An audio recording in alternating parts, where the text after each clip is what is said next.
I'd like to call the December 10th, 2020 Board of Adjustment meeting to order. Ms. Elliott, will you please call the roll? Chairman Breathwaite. Present. Vice Chairman Wright. Present. Carol Bell. Present. Kathy Bontemps. Mr. Hicks. Present. Okay, a quorum has been met with 4 regular members, so we will continue. Are there any changes to the agenda? Make a motion to accept the agenda as written. Do I have a second? I second. All in favor say aye. Aye. All opposed say nay. Motion carries. Are there any changes to the minutes from the October 15th, 2020 meeting?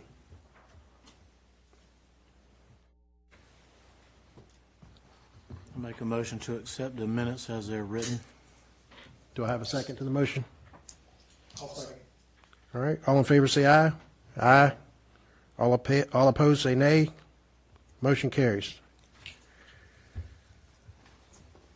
If there's anyone in the audience tonight wishing to speak on the single item we have on the agenda tonight, who is not the applicant, please make sure that you sign in to speak and indicate what you're speaking about if you have not already done so. All right, in accordance with the State Government Ethics Act, it is the duty of every board member to avoid conflicts of interest. Does any board member have any known conflict of interest with respect to any matters coming before this board tonight? No, sir. All right.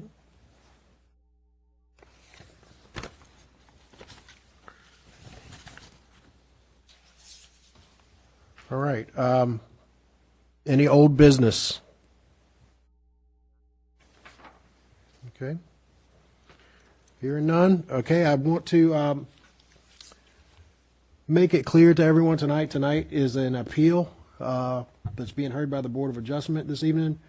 And I want everyone to understand that for appeals, this Board of Adjustment has only several decisions that we are allowed to reach in terms of a decision tonight, and I will read those off to you so that you are aware of what they are. Based on the information and the evidence presented tonight in the record, this board has the option of determining one of the following. One, that the decision maker did not make an error or correctly applied the standards of the ordinance in making the decision or interpretation. 2, the decision maker made an error in determining whether a standard was met. The record must indicate that an error in judgment occurred, or facts, plans, or regulations were misread in determining whether the particular standard was or was not met. 3, the decision maker made the decision based on a standard not contained in this ordinance or other appropriate county ordinances, regulations, or state law, or that a standard more strict or broad than the standard established in this ordinance was applied. Or 4, the decision maker made an error in applying a standard or measuring a standard. The Board of Adjustment shall not hear any evidence or make any decision based on hardships or special conditions. Such matters may only be considered in the context of an application for a variance or use permit.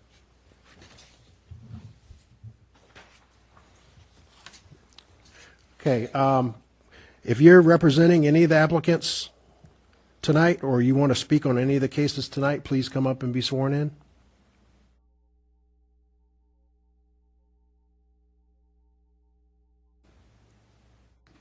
No one? Sir, is that other than the applicant or just the applicant? Other than the applicant.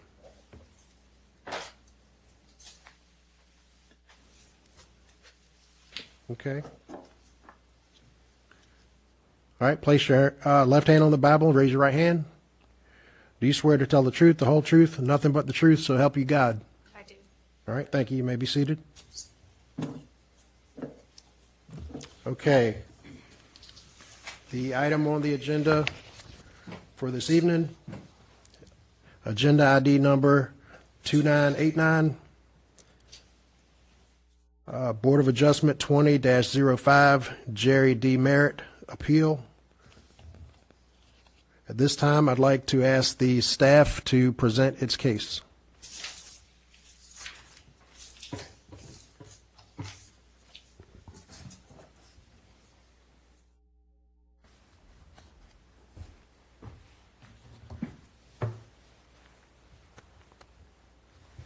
Please state your name and how you're employed, Rachel Anderson with Currituck County Code Enforcement Department.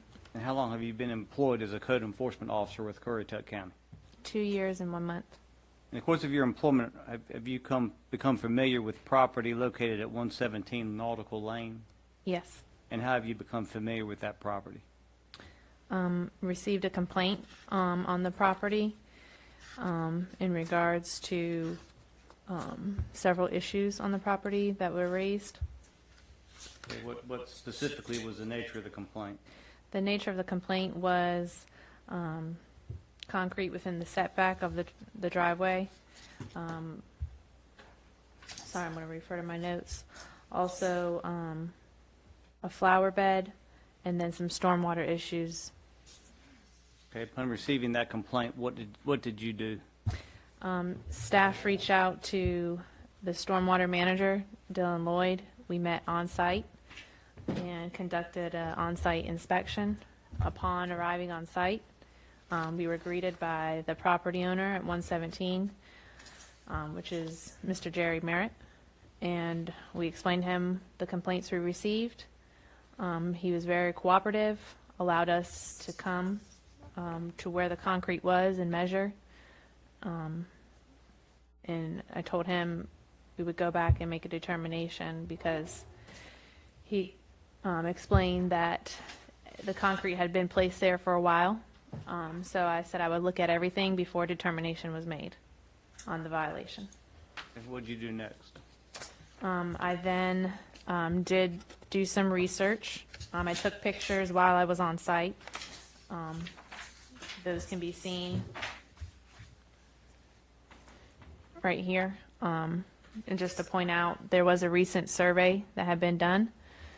So those are the stakes.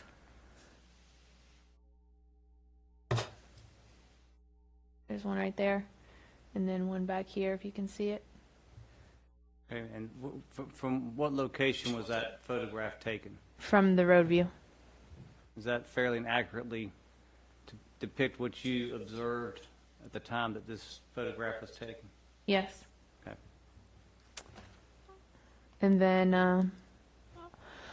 upon going, Go back Go back. one more. Okay. Is that another photograph that you took from the same location? yes, Okay, and does that fairly and accurately depict what you observed at the date and time that the picture was taken? yes. Okay.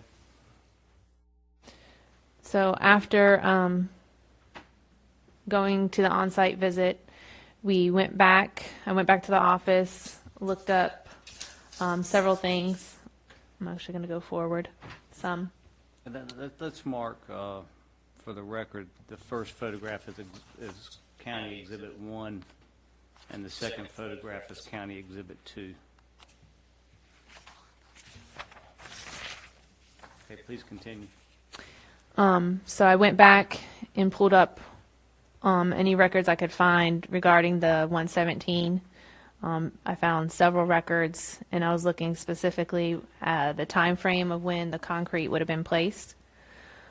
And to help with the determination, I used the county mapping, photography mapping shown in this image right here. On the left is from 2010, and on the right is 2012. So sometime between those pictures is when the concrete would have been placed. And where do you see on those photographs concrete that was? So this is the first picture, and then this is the second picture in 2012. Okay, those were taken from the county's geographical information system, is that correct? Correct. Okay. And are these documents that are kept in the regular course of the planning department's business? Yes. Let's please mark the GIS photographs as county's exhibit number 3. Okay, what else did you do as you continued your investigation? So I went ahead and determined a rough time of when the driveway would have placed, a year. So I went and researched what the rules were at that time to see if maybe by chance it wasn't a requirement for the driveways to have a setback. And in 2007, or in that time frame, the driveway would have been placed. The 2007 Unified Development Ordinance was in place, and there was still a requirement then to have that 10-foot setback, which is noted in the highlighted portion. Okay, and let's mark as Exhibit 4, 2007 Unified Development Ordinance, Chapter 8, Section 8.10, driveways, as County Exhibit Number 4. This is an excerpt of the Unified Development Ordinance? Yes. In effect in 2007? Yes. Okay. And this is a document that's kept in the regular course of business of your department, is that correct? Correct. I also went into what we call our software system, Munis, which holds a lot of our records as well, and pulled up from the beginning of when the house was constructed. And this is what you call a site plan and what's proposed. And I wanted... This is a document that a property owner is required to submit to the county, is that correct? Yes. And at what stage of a project is a property owner required to submit this document? The very beginning. Before any construction has occurred? Yes. Okay. And there's two notes. And that's reviewed by whom? Usually the planning department and building inspections, the Okay. building inspectors. And what did this particular July 14, 2008 site plan indicate to you? This note right here, and also right here. And it reads, What does that note say? the first one reads, driveway cannot encroach into the 10-foot setback, no fill of any type within the 10-foot setback. The second note says, please indicate driveway location on an as-built with distance from the property line. Okay, we asked that this exhibit be marked as a county exhibit number 5, entitled July 14, 2008 site plan. Okay, what did you do next? I went then to the as-built, which would be coming upon the completion, not quite the final, but it would be pretty much as it's built. Is So- it correct that the as-built survey is prepared and submitted to the county at the end of a construction project? Yes. Okay. And a couple things stuck out to me is, one, the name of the property owners is consistent from the beginning, and this note of the 10-foot is been added in that as-built. So did that indicate to you that at the time that the construction project was essentially complete, the as-built showed that the driveway was in compliance with the setback requirements of the county's Unified Development Ordinance? Yes. And that was on August 11, 2009, is that right? Correct. We'd ask that this be marked as Exhibit 6. County Exhibit 6. And this is the certificate of compliance. This is just saying that Mr. Merritt also is on that as the property owner then. So at the time, the driveway would not have been, that extension would not have been there because it would have been most likely noted. And there's usually a picture. The picture did not come out with this. Okay, but in order to receive a certificate of compliance, the applicant, Mr. Merritt, would have had to be in compliance with the county's ordinance requirements, specifically related to a driveway and setback. Is that correct? Correct. Yes, this exhibit would be marked as County Exhibit 7.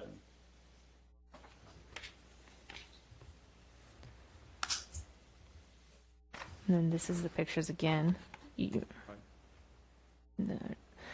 So when determining the violation under our current UDO, one of the things you have to determine is the zoning, the official zoning, and this is a map indicating that this property is in the single-family residential mainland zoning district, which plays into consideration when you do the setbacks. How does that play into, this exhibit play into consideration of determining setbacks? Because this next page is where you would go to find that specific standard right here, which is highlighted. And what does that standard provide? Driveway parking setback is 10 feet. Okay, we asked that previous document identified as attachment 9B, named county exhibit number 7, or 8, I'm sorry, and the next document entitled attachment 10 be identified as county exhibit number 9. So what happened next? Then the violation was issued to the property owner, this being the violation of not meeting the setback requirement for the driveway. I guess that the notice of violation we marked as county exhibit number 10. And during the course of your conversations with Mr. Merritt, did he indicate to you at what point in time the driveway concrete may have been added to the driveway following a certificate of compliance issuance? He did indicate the time frame, I think, but in between those pictures, I want to say 2011 or 2010 later from when that first arrow was shown. So somewhere in between there. I don't recall the exact time frame he gave. Okay, but it was sometime after the certificate of compliance was issued. Yes. Okay, do you know what is the process for someone who, following issuance of a certificate of compliance, is required to follow under the county ordinance in order to add additional concrete to a driveway? It would be required to get a zoning compliance permit, which is a free permit, and that would be to ensure that the setbacks are met for any concrete and also to ensure that you're not meeting your lot coverage.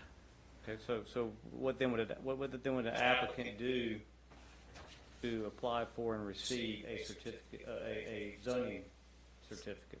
They would show a site plan or possibly an as-built, depending on what was required, what would be required from the plan review.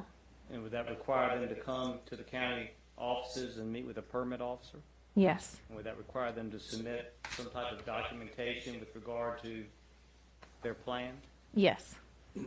And if you make a search of your department's records and other county records to determine whether there had been such a zoning permit issued?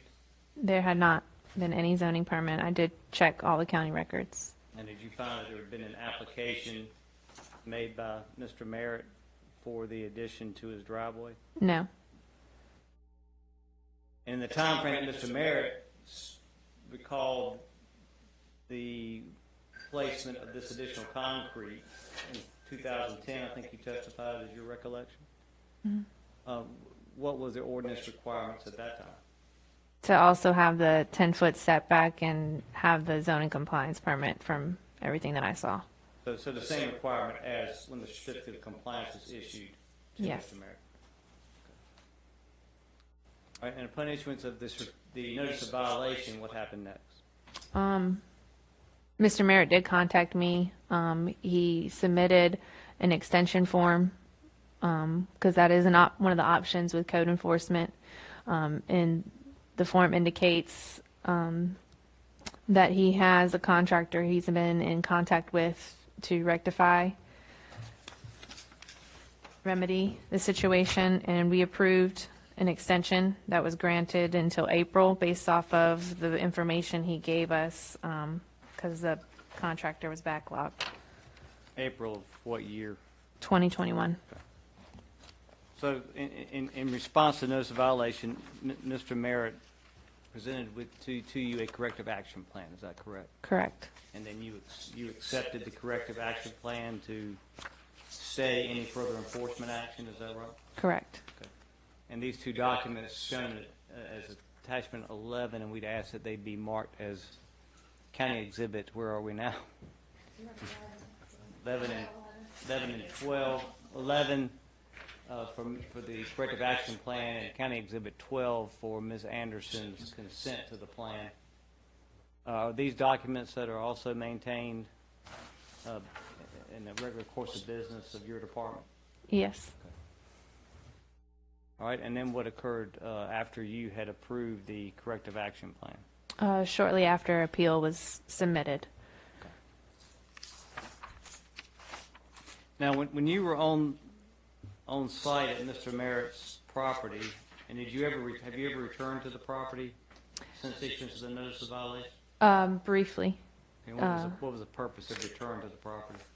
We were actually visiting the neighboring property. How were you able to determine that the concrete addition to the driveway was located within the required setback area? It was relatively, I'd say, fairly easy to determine. The neighboring property had informed us that a survey had just been conducted, and the markers were still in place. Upon arriving on the site, the markers were still there. When speaking with Mr. Merritt, I asked, one of the questions that was asked was, do you agree with this survey and the markers? And that was agreed upon. And did you, how then did you make a measurement? I went actually to where the concrete was directly from where one of the markers were, and basically straight across to where the concrete was, and exactly where the where the concrete was originally poured. It stopped exactly at 10 feet per the as-built, as it indicated. But for you to make a determination that this concrete addition to the driveway was located within the required setback area, it actually required you to be there at the addition and pull a tape measure to the property line that had been marked. Is that correct? Correct. Do you know when the property line had been marked? I think within a couple days of me getting there. And what was the date that you were there on the property? The inspection was conducted August 28th. Now, you showed photographs earlier of taken from the street right-of-way. Is that correct? Correct. Were you able from that location to determine whether the concrete addition was located within the setback area? Yes, I could have measured from the street, from the first marker, but he was nice enough and let us come all the way up. Right, but just coming onto the scene and looking at the driveway from the street, was it apparent to you? Yes, It was apparent to you that there was a violation? potentially. Yes, it was very apparent that it was too close to the lot line And how were you able to make that determination? with the survey markers. Okay, if the survey markers had not been located there, would it have been apparent to you? No, And again, as you're understanding, the survey markers had been located there just within approximately 5 days prior to you coming to the scene, is that right? approximately. I couldn't give you an exact Okay. number. But certainly not years prior to you arriving? No. I don't have any further questions of this witness at this time. Okay. All right. Any members of the board have any questions for the staff? I do. Okay. Good evening. Good evening. I had one question in regards to Exhibit 8, which was the official zoning map. Moment to get that up if you like. This one? In the upper right-hand corner, it shows 2016 GIS. Yes. Was this referencing the time of 2016 as being single-family mainland, or was this what it was zoned at the time of 2010? So our GIS system this is the most current. So it goes back to 2016. They just flew the aerial again, but this is the most current that we have, even though it says 2016. My question mainly is, This is showing single-family mainland, and the criteria for setbacks you mentioned was for single-family mainland also? Correct. So that's this right here. And if you look at the top, single-family residential mainland. Very good.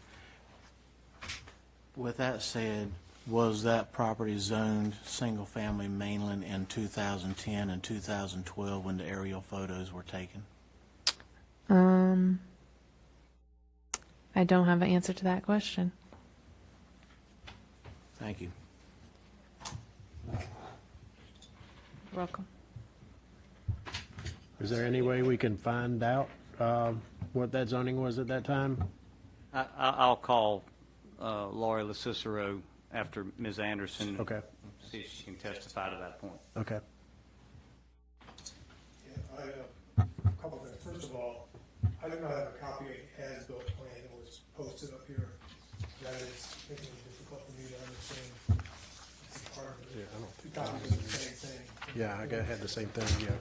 So it's possible that you'll have one of those. I did observe it online. I'll pass it to you if you'd like. All right. So one of the questions I have is, what are the dimensions of this additional concrete for the floor?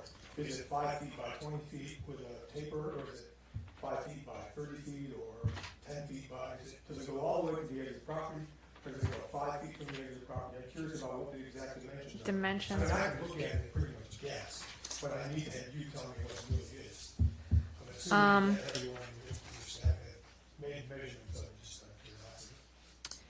So it was probably about a foot from the property line was where it started, and then from there, exactly 10 feet. So maybe 9 foot of concrete.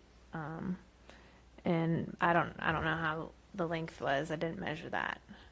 Okay, that's I appreciate that. The other question I have is, at that time, there was something about the violation also, was something about a flower bed, violation of flower bed, exactly what is that? Is that, did you guys drop that issue, or is it still part of it, or what? That is not part of it, because from everything that I was told, you can have flower beds within the setback.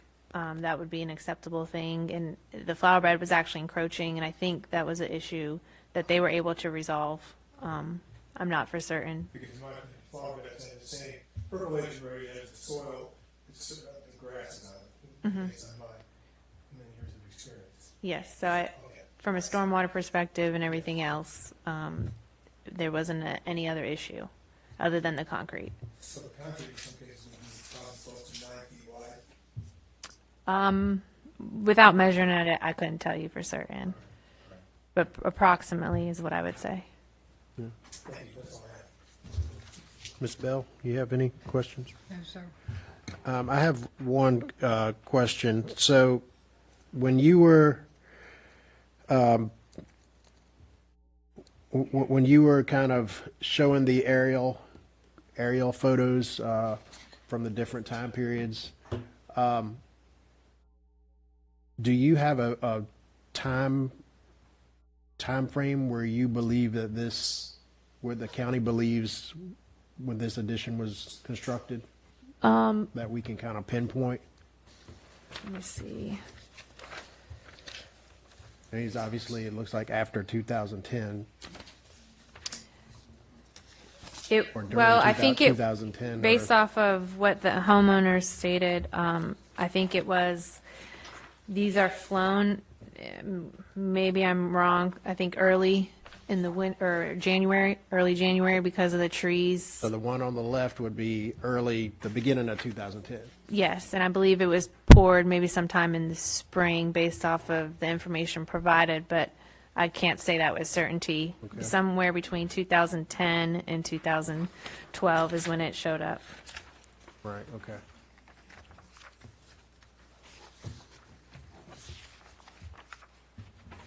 And that's the county's belief of the time frame of when it was constructed, okay? Yes.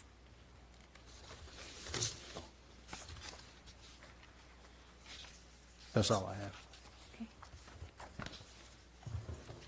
I have nothing further from Ms. Anderson unless the applicant has some questions. Okay, Can I talk to them and ask questions?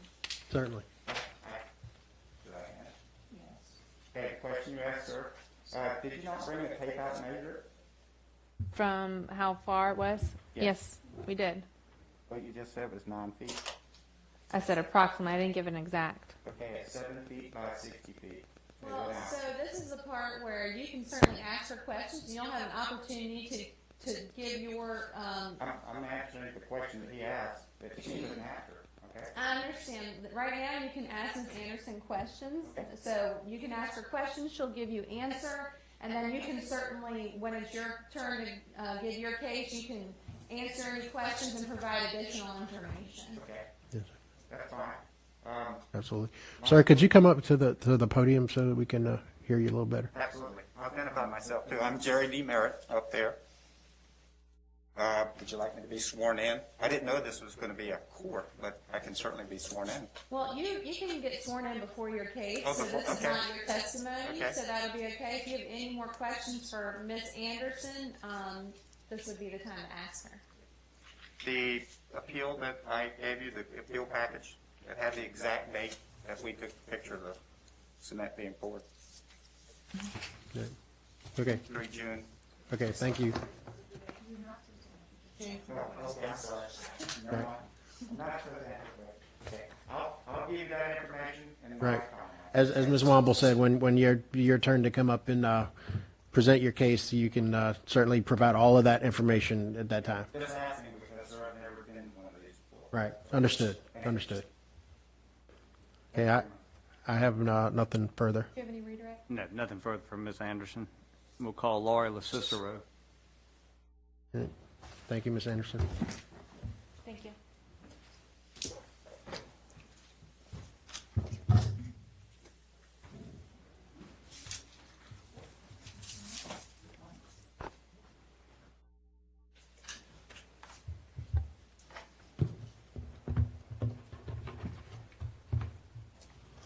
Please state your name and how you're employed. My name is Laurie LoCicero, and I'm the Planning and Community Development Director for Currituck County. And how long have you been the Planning and Community Development Director for Currituck County? Since July of 2017. And were you employed by the county prior to that date? Yes. In what capacity? I was the Assistant Planning Director Okay. And what are your duties and responsibilities as now Director of the department? to manage the department personnel-wise and to interpret and enforce the Unified Development Ordinance of the county. Okay, now, first of all, you heard the questions of one or two of the board members regarding the zoning designation during the relevant period of time of this matter. Yes, this area of Bells Island was zoned R, our basic residential zoning district. And the basic residential zoning district is designed to provide for low-density residential development on the mainland in areas that do not intrude into areas primarily devoted to agriculture. So this was the zoning district that was in effect with the 2007 UDO. Okay, and at the time that the Merritt House was constructed and received a certificate of compliance, what was the zoning designation? It was that basic residential district, R, is how it's denoted on maps. And at that time, what were the setback requirements relative to driveways? In 2005, that UDO was updated. There was a text amendment to bring in the 10-foot setback for driveways for any concrete. That made it into the 2007 UDO so that the driveway setback was a 10-foot setback in the 2007 UDO. Okay, and has that driveway setback requirement changed since 2007? No, it's been a 10-foot setback since that initial 2005 text amendment. And like I said, that progressed into the 2007 UDO. Okay, at some point since 2007, has the zoning designation for the Merritt property changed? Yes, with the 2013, the UDO, it's went from the basic residential district to now the majority of that has been changed over to single-family residential, single-family mainland, single-family residential mainland, SFM, is a designation we use now. I believe, as you testified a moment ago, the setback requirement for driveways has not changed. It has not, It's still a setback of 10 feet yes, between driveway and side property line. Is that correct? correct. I don't have any further questions of this witness. Okay. Anyone from the staff have any questions for Ms. Lucicero?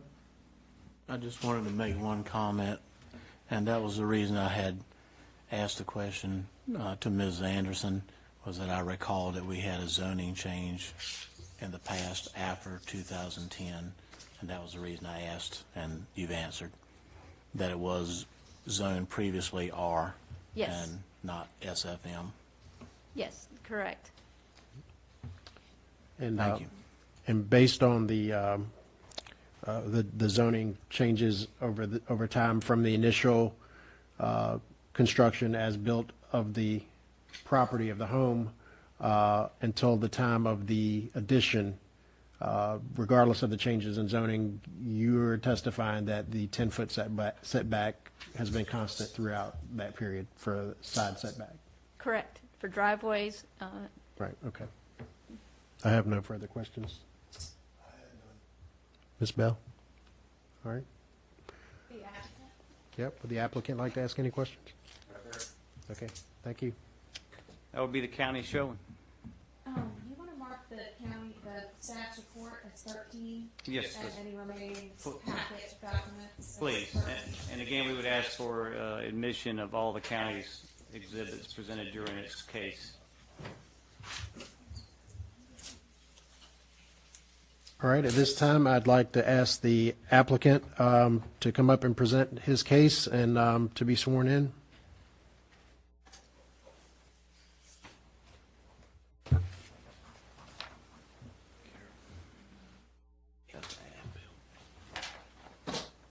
Mr. Mayor, if you have anyone here with you you're going to call to testify, they'll go ahead and come up and be sworn as well. Okay. It's just me. All right, does he have a Bible over there? Thank you.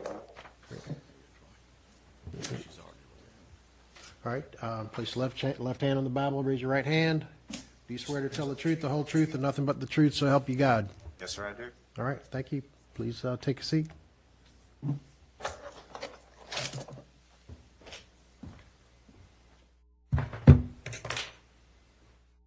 All right, yes, you can take a seat, and I don't have a formal presentation like this, so I'm just going to get the timeline.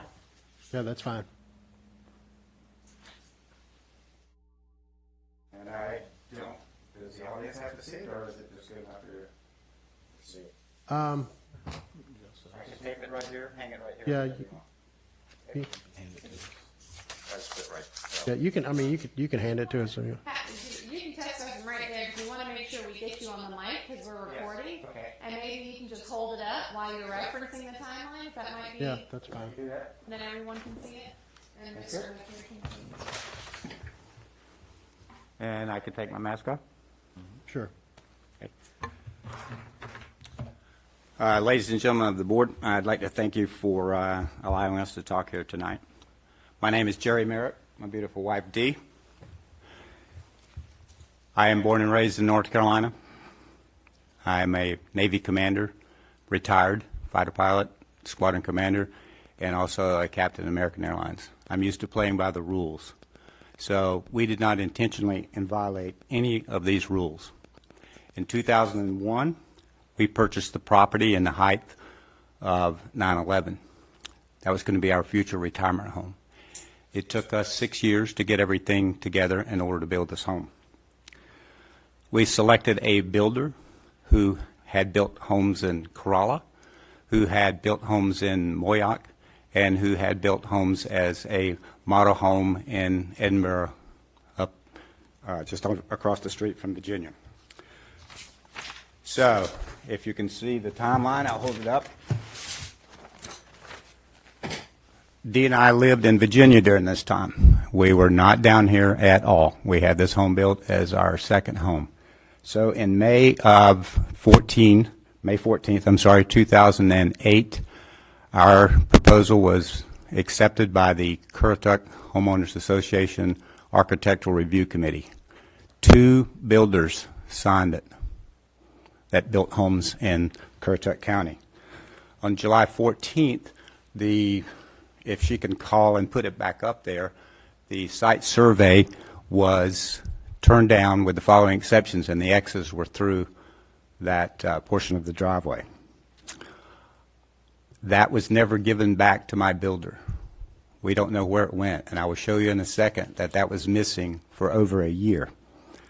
On July 19th, 2008, the Currituck Landing Homeowners Association, and I'll give you all the copies of these too, the site plan that you saw was initialed as approved. It showed the driveway not only in the setback, but running all the way down the line. Now again, I'm going to tell you that Dee and I were living and working in Northern Virginia. We had nothing to do with any of this. This was all done by my professional builder in talking with the Currituck Landing Architectural Review Committee.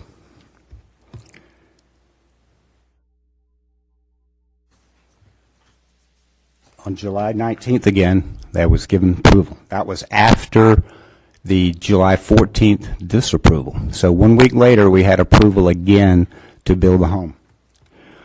On July 30th, notice this, 2009, my builder was sent a copy saying you cannot build the driveway as is. What do you think happened in that 1 year? My house was built. On August 4th, my builder called me and said, in order to get a certificate of occupancy, we have to do the driveway the way it is. I said, okay, now what do we do?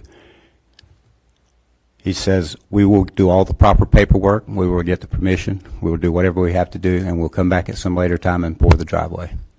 Okay? And that's what we did. On August 11th, the surveying company approved our site plan. On August 14th, the certificate of occupancy was issued, and we closed on the house. Now that's very important because during that year that we were doing nothing, we lost 1 loan rate. And that is another reason for why we said, okay, pour the driveway the way you have to in order to meet the county's codes, and then get the proper permits to do anything else. So that's what we did. On June 23rd, 2010, at least that's what we thought we did, the house, or the driveway was poured. There's no question that the driveway concrete is in the setback. We always thought that the proper paperwork was done. No one ever said a word to us about it in any other way. On February 22nd here, we had the home refinanced.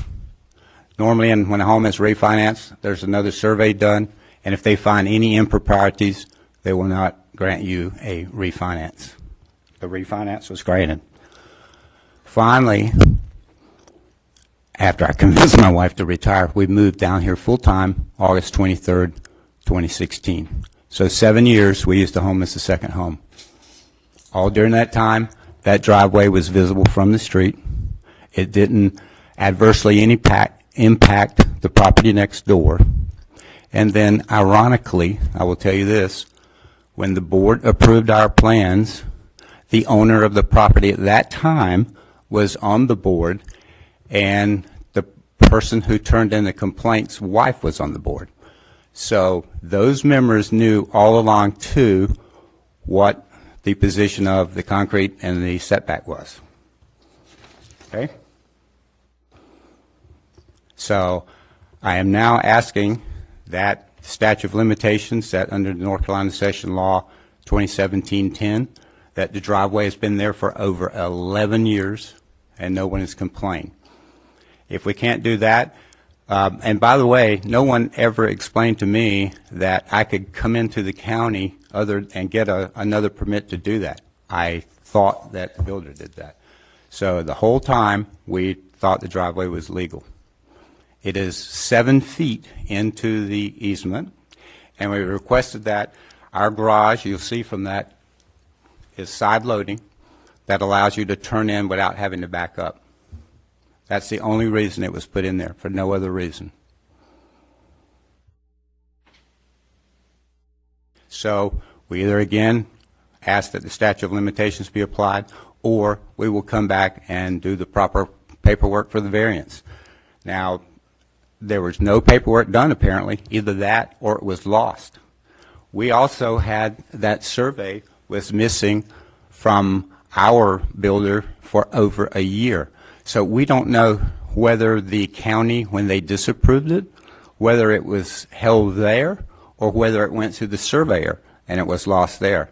But there is 1 year and 2 weeks where my builder was not aware that he could not put the driveway where it was.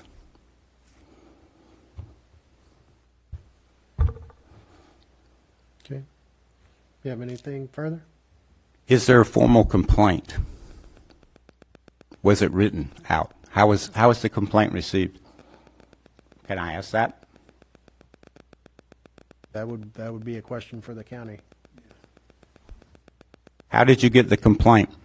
And why? Does anybody know why my future neighbor would report to the county that I have concrete in the right-of-way without even asking me about it?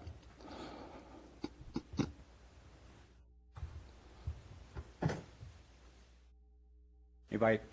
I'm open for cross-examination or whatever you want. Okay, in terms of your questions, I think that you can certainly ask those questions. If you want to call a witness to ask those specific questions from the county, I think you can do that next. Right now, do you have anything else you want to say right now? And then let the board have a chance to ask you some questions. I'd just like to reiterate that the whole time we thought that the builder did the paperwork properly and everything was fine.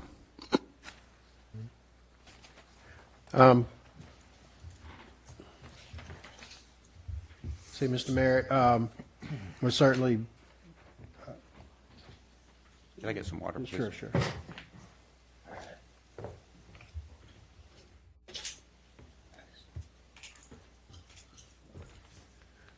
So the question I have is, so are you saying that the same contractor that actually built your house and paved the original driveway was the same contractor that built the addition to the driveway, or did you hire another contractor? No, it's the same person. It's the same person. Same concrete person, I know that. Yeah. So was that concrete person operating under the general contractor, I'm assuming? Yes, sir. And you had some discussions with the general contractor about pouring the driveway the way it is, the way it was initially, in order to get the certificate of occupancy, and then maybe come back later and get the permits to fix it. Was that your testimony? Yes, sir. So between the time that you made the decision, so at what point was the decision made between you and the contractor that you gave him the green light to go ahead and update the driveway? I didn't give him a green light. He just said they would get all the permits. He called me and said, are you going to be down there that weekend or anytime soon? Because I can't drive down the driveway if I'm going to report the addition. We said, no. So the addition was added. We weren't even there. So was that before you actually moved into the house? So I'm just trying to get Yes, the sir. timeline. Yes, sir. Well before. That was Initial June 23rd. driveway was June poured 23rd, and the 2010. And I have all that. I can give you a copy of that. I didn't make 5 copies. Right. I didn't know exactly how this was going to go. Okay. All right. Anyone else have any questions? I do. Hey, Ms. Bell. You stated earlier in your testimony that you gave all these plans to Currituck. Is that like your homeowners association? Yes, ma'am. And they approved it? Yes, ma'am. I have to show you right here. That's I have a okay. copy. I don't Okay, need to I have a see it, copy but for you. I'm not sure, tell me what I know about this, that a homeowners association giving approval of a plan is legal as far as the county is concerned? Well, having served on those architectural committees for a homeowners association, that's basically the first step. So, yeah, the first step, the next step is whoever, once the committee approves that particular house in that particular subdivision, then it's incumbent upon the homeowner, prospective homeowner, and the builder to then go through the county to apply for all the permits there. It still has to go, so that's permitting process is through the county and has to be done following the regulations that are in place. Well, that's what I would think, but it seemed to me that Mr. Merritt thought if he got permission from the homeowners association, then that's all he needed to do at that point. Maybe that he assumed further down the line it was the job of his contractor to go to the county. Is that correct? Yes, well, almost. I didn't have anything to do with this. I'm telling you, I paid the contractor, and he did all this. And I had no, when I was surprised when the violation showed up, I called my contractor and I said, hey, they're violating the contract. Do you have any records? His answer was, all the records were destroyed because the statute of limitations have been 7 years. He says, but I can tell you this, I wouldn't have done anything illegal or without permission. So just like my survey was lost for over a year, I don't know that the paper, I don't know. I did not participate in that process. The only thing I was told by the builder when we were up in Fairfax was that the Currituck Landing Homeowners Association had approved the plans as approved, and it's the same one up there before when she had the X's through it. Prior to those X's, we had that plan approved. When the X's were put on it, we never got that. Well, I'm saying, when I say we, my builder never got that. He got it 1 year after my house was built. So what are we going to do then? We had no choice but to follow his directions in and conform to the standards of the driveway setback. And then first I've known that you could actually come back and apply for whatever she called it to get it done. I left that up to the builder. He was supposed to do that. That's what I was paying him for. He was professional. Also, in your statement, you said something about one or two people were members of a board. Yes, ma'am. The people that approved my board or approved my plans were on the board at the time. The board of the Currituck Landing Homeowners Association. Yes, ma'am. Okay. The owner of the previous owner of the property next door at 115 was on the board, and the complainant's wife. Okay, and this is still the homeowners association. Yes, ma'am. It's not any county board. That's correct. The Homeowners Association Architectural Review Committee. Okay, thank you, sir. Yes, ma'am. All right, do we have any further questions from the board? All right, Mr. McCree? Oh, go ahead. Thank you, Mr. Merritt, for coming in tonight. I know you're nervous. We all get nervous having to be up here in front of everybody. We don't know how this works either, sir. Well, thank you for putting me at ease. I appreciate that. I was going to ask you about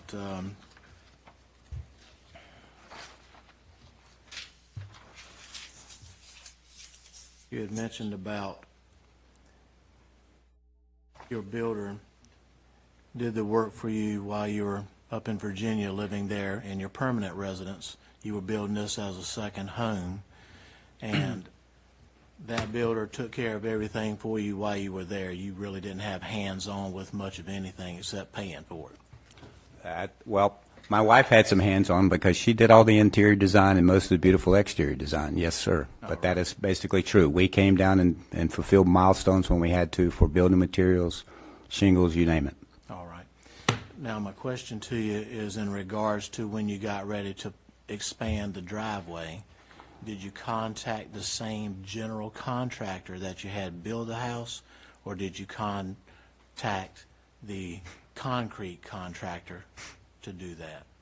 I didn't do either one. I don't recall. They called me and said we're going to we're going to do the paving. Okay.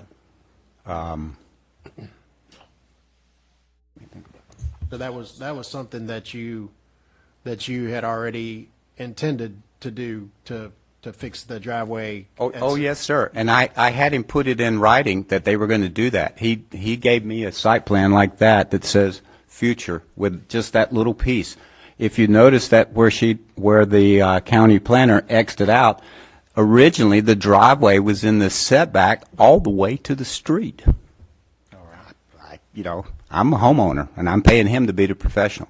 So they said, okay, in the future, we will get permission, we hope, and come back or a variance, whatever you call it or whatever you do, and put that little portion in. We can't obviously pave it that way out to the street. And we said, well, of course not. We don't want it paved out that way to the street. If I understand you correctly, I just want to make sure I'm getting the facts straight. You communicated with your general contractor that was building the house. You were going to put the driveway like it originally was, and then sometime later, he would come back and put in that extension of the driveway. Is that right? Not quite, because the original plans had it all the way up next to the property, 3 feet off the property That line. was already poured. Yeah, the as. Oh, yeah, yes, sir. That is correct. It was already poured. It's already and then- poured. It's out of the setback. There's no question about that. Yes, sir. And if I'm understanding you correctly, it sounds like your contractor had worked it out with you that later on they would come back and expand it like you wanted it originally. Just the turnout. Yes, Yes, sir. sir. Yes, Thank sir. Any additional questions for Mr. Merritt? All right. Mr. McCree? I don't have any questions. Okay, thank you.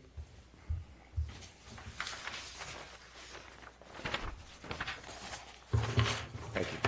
Thank you for your time. All right, thank you. So I don't believe we had anybody sign up to speak. So there will be, I guess, no public comment on this. But this time, I'd like to ask for any further discussion from the board.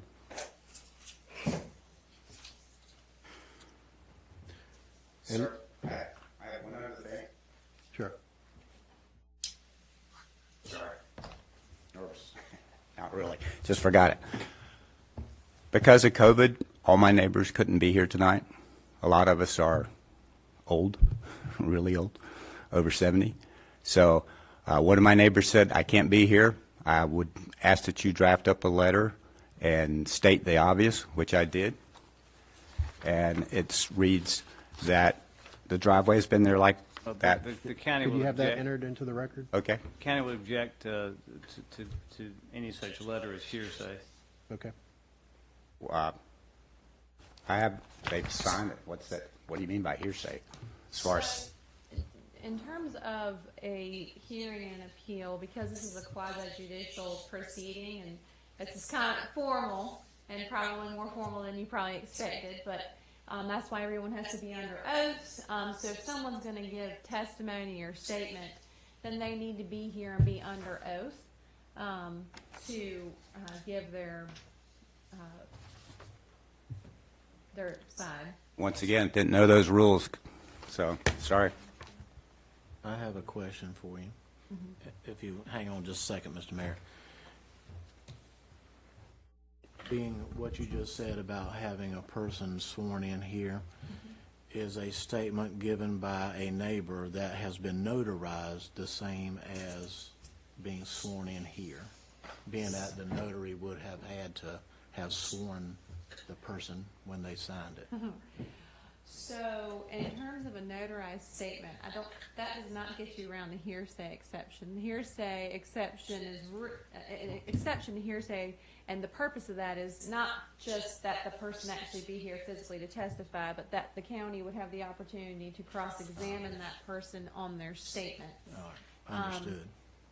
I'm not aware of any exceptions to the requirement to be sworn for even under a COVID situation, that even if we tried to accept that under a public comment, even the public comments are sworn in these proceedings. So,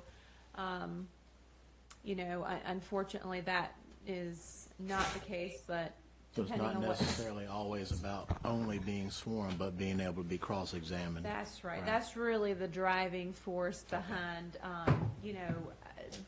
procedural due process of these proceedings, that if the county had letters of from people who were not here, that Mr. Merritt would want the opportunity to ask them questions about how they arrived at that, that statement. So, Thank you. Thank you for the clarification. It's good to know. I didn't have any more questions for Mr. Merritt. Okay, Ms. Bell? All right. Thank you, Mr. Merritt. Thank you. At this time, since we do not have anyone signed up to speak, will be closing the public hearing, and at this time, we will initiate further discussion from the board. I'd like to start out by reminding the members of the board that we only have really 4 conclusions that we can come to under an appeal, and I will read those off again for the record. One result can be the decision maker did not make an error or correctly applied the standards of this ordinance in making the decision or interpretation. 2, the decision maker made an error in determining whether a standard was met. The record must indicate that an error in judgment occurred or facts, plans, or regulations were misread in determining whether the particular standard was or was not met. 3, the decision maker made the decision based on a standard not contained in this ordinance or other appropriate county ordinances, regulations, or state law, or that a standard more strict or broad than the standard established in this ordinance was applied. Or 4, the decision maker made an error in applying a standard or measuring a standard. So those are our 4 options. And I'll start off the discussion by saying, I certainly can understand the situation that you're in, Mr. and Mrs. Merritt. Understand, I do believe you that you really didn't believe that you were doing anything wrong, or that this was your fault that this happened. But I really kind of fall back on one thing. I mean, I think the facts of the matter are that the addition does appear to have been constructed in the setback. I think there's no disputing that. I think, Mr. Merritt, you said that as well. But I do have a question about the issue that you brought up for Ms. Womble. The issue, and that's the issue related to statute of limitations, North Carolina Session Law 2017-10, Section 149, as it pertains to notice of violation number 1383.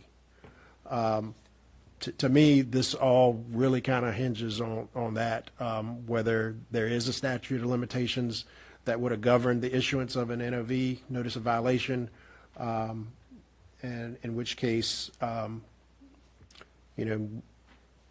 this whole thing would be moot at that point. But sure. So before I address any questions you have about that, we skipped over any sort of closing remarks by the parties. Yeah. And I would assume that Mr. McCree is going to address that issue. Okay. And then Mr. Merritt might also have some follow-up to kind of summarize the situation. Okay. And then after they give some comment, I think, like you said, that's kind of where we are on this issue. If you have additional questions or need clarification, then at that point I'll be happy to assist you and answer those questions. okay, excellent. Okay, so I would... Sure. I'll just address the statute of limitations issue. In 2017, the General Assembly did amend the North Carolina General Statutes to provide that there is now a statute of limitations with regard to enforcement of zoning regulations.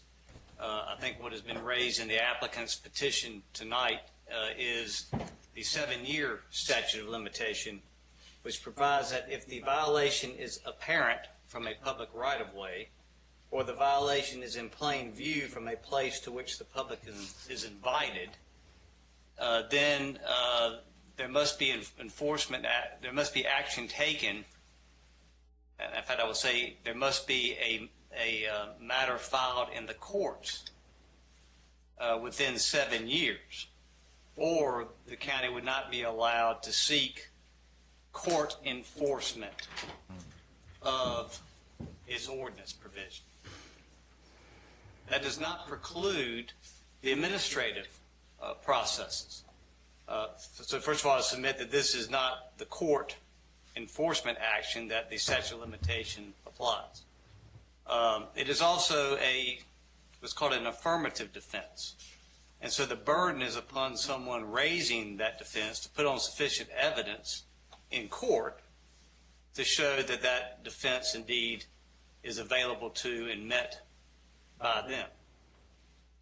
And even if this matter reaches the courts and a statute of limitations issue is raised, that still does not preclude a county or city from proceeding with other, again, administrative enforcement actions. There could still be the issuance of civil citations because it's still a violation.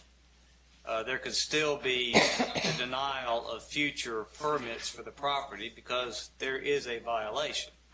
But what solely is now precluded is after 7 years, if the defendant or the petitioner in this instance is able to show in a court that the statute of limitations period has run, and they're able to show that it's based upon a violation apparent from a public right-of-way or in plain view from a place to which the public is invited, then they might successfully defend the action there. The point being that that is not before you, nor is the statute of limitations applicable to your proceedings. That's all I really have on that point, unless you have any further questions, and I'm sure your lawyer can. Yeah, I'd have one question for you and maybe Ms. Womble. So within the Unified Development Ordinance, as it stands now, is there no statute of limitations on enforcement of any provision of the Unified Development Ordinance as is written now? There's certainly nothing in the county's Unified Development Ordinance that limits or requires a certain time frame in which enforcement action must occur. In fact, until the General Assembly made these amendments in 2017, it was deemed that a county or city could not be denied the ability to enforce its ordinances, even if it was decades later from the occurrence of the violation that it was discovered. That, of course, again, is no longer the case if, again, parties are in court and a party is able to successfully bear the burden of showing the affirmative defense. The statute of limitation applies to that particular zoning enforcement matter. Understood. Thank you. Mr. Merritt, would you like to make any closing statement? Yes, sir.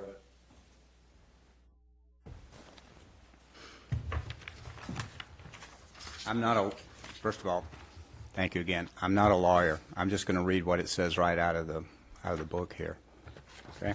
Out of the statute. In addition to what he says, and I'm sorry, I don't know his name.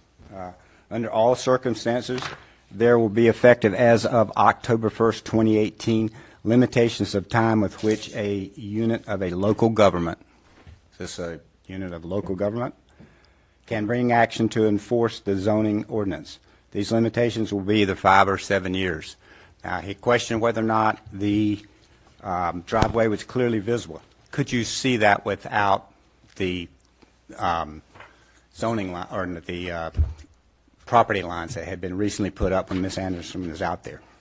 Okay, so the previous owner paid the professional to cut his grass. The grass was cut right up to the property line, except in cases when I cut it, I would usually give him a little leeway. But if you look at this photo here taken on the 4th of July, you can clearly see the property line. So the driveway has been clearly visible, driven by all these people for 11 years. And they know where the property lines are. They know who has what. So I didn't build anything on the property line. There are lots of other lots that do. So I had clearly shown that my driveway, and I don't deny it, it was in there. But once again, I'm going to say in my closing arguments, I thought the builder took care of that. I had a similar instance occur on that before, so it's not the first time. So in my closing, I'm going to say that the limitations does apply, and if not, then I would like to leave my driveway as is, and I'll get the proper paperwork, and we'll go from there. what is there to be gained by having me take out the driveway, apply for the variance properly, and then have a contractor put it back in? My driveway is there, and the definition that we thought of a setback was it's so everyone has access to their property. My driveway does not prevent access at all. So, do you have any other questions of me? No, I don't. Once again, thank you very much for your time. Thank you, Mr. Mayor. Is it too late for outside speak? Yes, we've closed the public hearing portion of the meeting.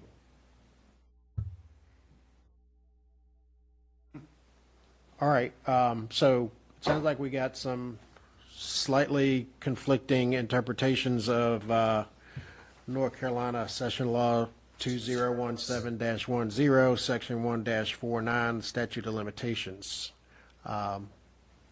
Ms. Womble, would you like to Sure. So help us figure this out? I will give you my assessment of that session law, and it is an accurate interpretation to. It's not really even interpretation. Interpretation makes it sound like it could go one way or the other. It's an accurate reading of the law that the statute of limitations is such that it would prevent a county from filing a court action. So when you're dealing with the different statutes, and I believe it's 1-49, and session law references that 1-49 is the general statute of limitations statute for North Carolina, and it lists a number of statute of limitations.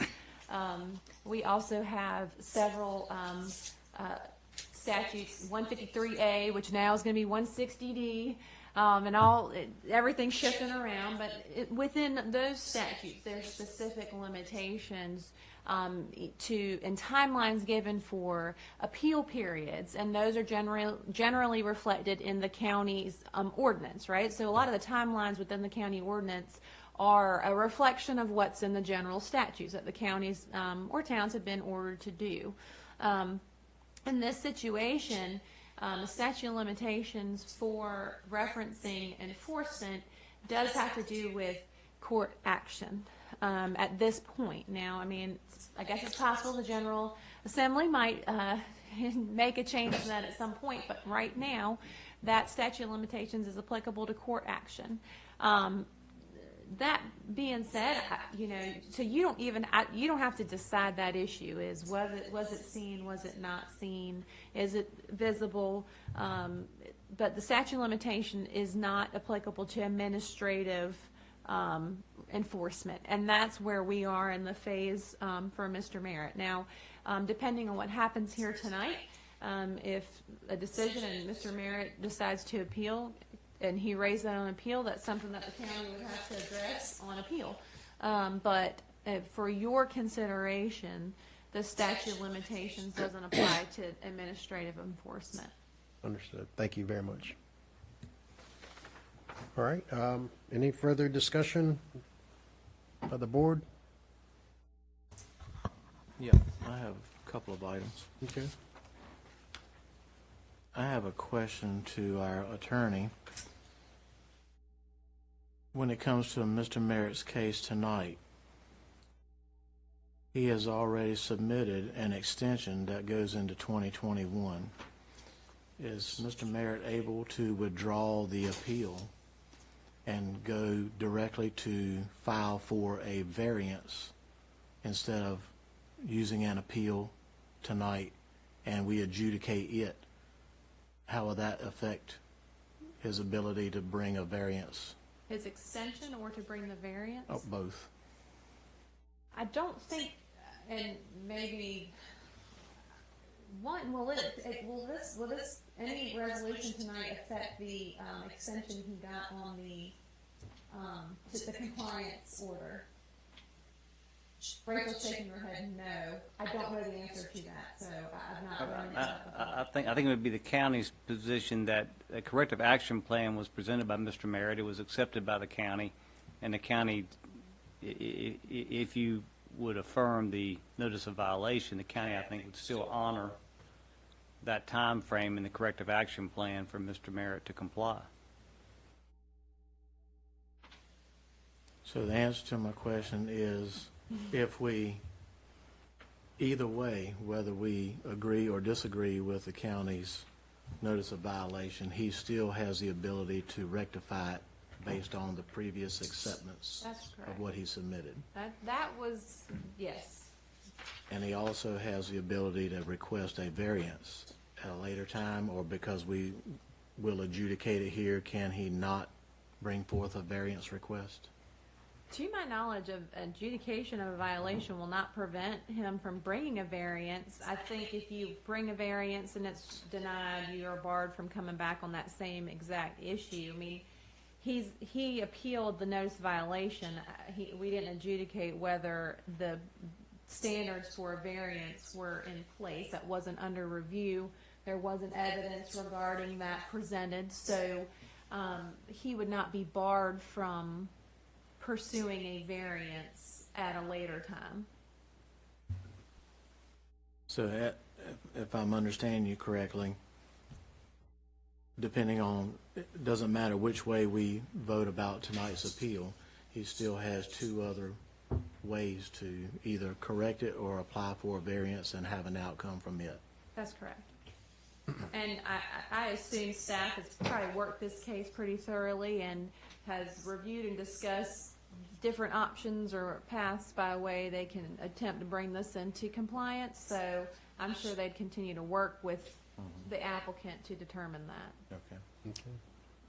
And I have one additional question for you, Ms. Womble, and just wanted to clarify something that Mr. Merritt said earlier, where he mentioned the possibility of being forced to rip out the driveway, the addition of the driveway, apply for a variance only to get the driveway re-poured. And I just want to make sure that that's not necessarily a requirement for him, that he could file for a variance without ripping it out first. Sure. So even right now, he has that extension in place till April 2021. That's an additional minimum 4 months, maybe a little longer at this point for him to apply for the variance. I think that it's likely he could get through the process by then, and to see what, how that progresses. I don't think the county's going to be knocking on Mr. Merritt's door to have that driveway pulled up tomorrow. So Right. I think they're going to work with him on that. Right, okay. Does staff confer with what Ms. Womble said? If he were to file a variance, then that also would stay enforcement. So there would be no enforcement action requiring removal of the concrete pending this board's determination on a variance. Thank you. And if you affirm that there is a notice of violation, there is a violation, then he could do the variance or the corrective action plan. However, if you don't affirm the notice of violation, then you're saying it's not a violation, and essentially it goes away. Right, Thank you. right. I have a question. I might have missed this somewhere in all this. This driveway has evidently been in place for years, 11 years from visible from the street and whatever. What brought all this up? Was there a complaint made by a neighbor? That would be a question. Generally, for notices of violation, there is a complaint. It's a the county planning department, inspections department cannot identify every potential zoning violation throughout the county. So generally, it's a complaint-driven, report-driven violations are, I would say, 99% of the time in that fashion. Citizens. So a citizen, So you're telling me the county doesn't ride right up and down roads and pick out this one, that one, the other? No, I don't think they have the staff for that. I don't know if they do. Do I you, was Miss gonna apply for the Cicero? job. You don't have a staff to do that, right? Thank you. We're taking applications. Can I ask one more question? Sure.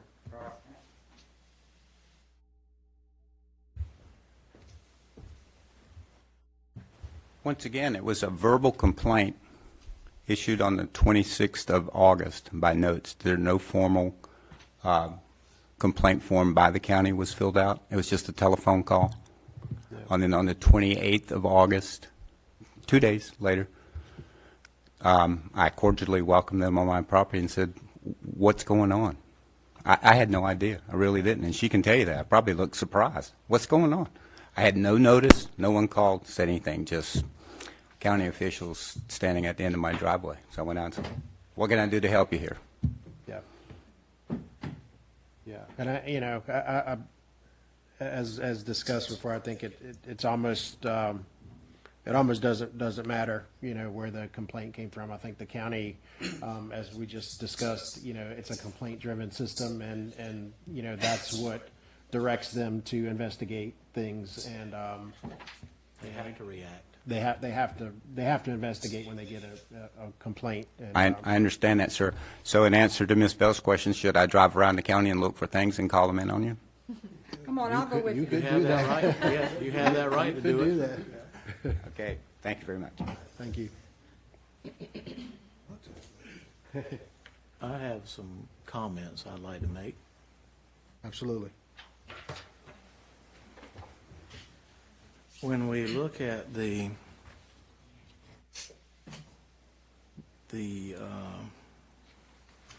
drawings that were submitted to planning and inspections that have the driveway marked out, and the comments on there about the driveway cannot encroach into the 10-foot setback on the side and no field can be there. And it also says, please indicate driveway location on an as-built with the distance from property line. What I interpret from that document and also the as-built survey that was performed after the property was built and the driveway was poured is that evidently the builder knew about it. If he had not known about it, it would have been out of compliance and it would have been built as per the drawings that were submitted initially. Evidently, the builder knew about it and he did set it back exactly 10 feet from the property line as it is right now without the extension.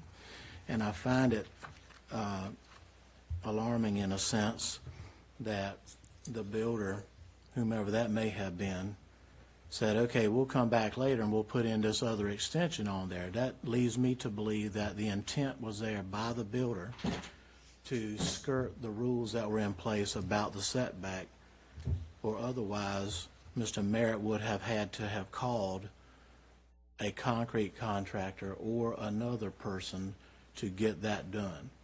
So that leads me to believe that it was the intent of the contractor to avoid being out of compliance by waiting till after the certificate of occupancy had been given.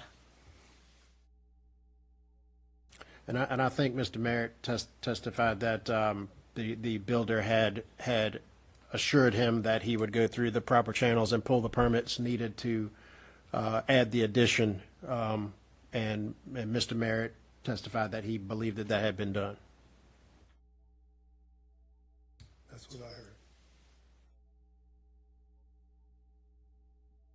So I think the question before us tonight, and as we mentioned several times before tonight, this board is limited in its options for determining this case. We can either affirm, reverse, or modify the decision of the county. And so, I mean, I think it's pretty, it's pretty cut and dried that the issuance of the NOV was appropriate in terms of the Unified Development Ordinance and enforcement thereof. I don't think there's any dispute that the addition encroaches on the setback significantly. Mr. Merritt did state in his remarks that he knew that it was within the setback area. Right. So he's aware of it now. Right, and without a statute of limitations on enforcement, and, you know, I feel like, I think the county was correct in its issuance of an NOV in this case. Any other thoughts? I just wanted to make one statement to Mr. Merritt, is that we've done a little investigating for you tonight to help you in a sense, so you know that you do still have two other options regardless of whatever we decide tonight as the outcome. So you still have options, and it appears that the county is going to continue to work with you to resolve it. So this is not a dead-end street. You do have other options too. All right, if we have no further comments, do I have a motion regarding this item? I'd like to make a motion, Mr. Chairman. Okay, proceed. I'd like to make the motion to affirm the notice of violation for Mr. Merritt, case number BOA 20-05, that the decision maker did not make an error or and that they correctly applied the standards of this ordinance in making the decision or interpretation. Okay, do I have a second? I'll second it, sir. All right, all in favor, say aye. Aye. All opposed, say nay. All right, motion carries. At this time, I'd like to ask for any announcements that we may have for tonight. None? All right, at this time, I'd like to ask for a motion to adjourn. Motion to adjourn. I'll second it. All right. All in favor, say aye. Aye. Aye. All opposed, say nay. Meeting adjourned.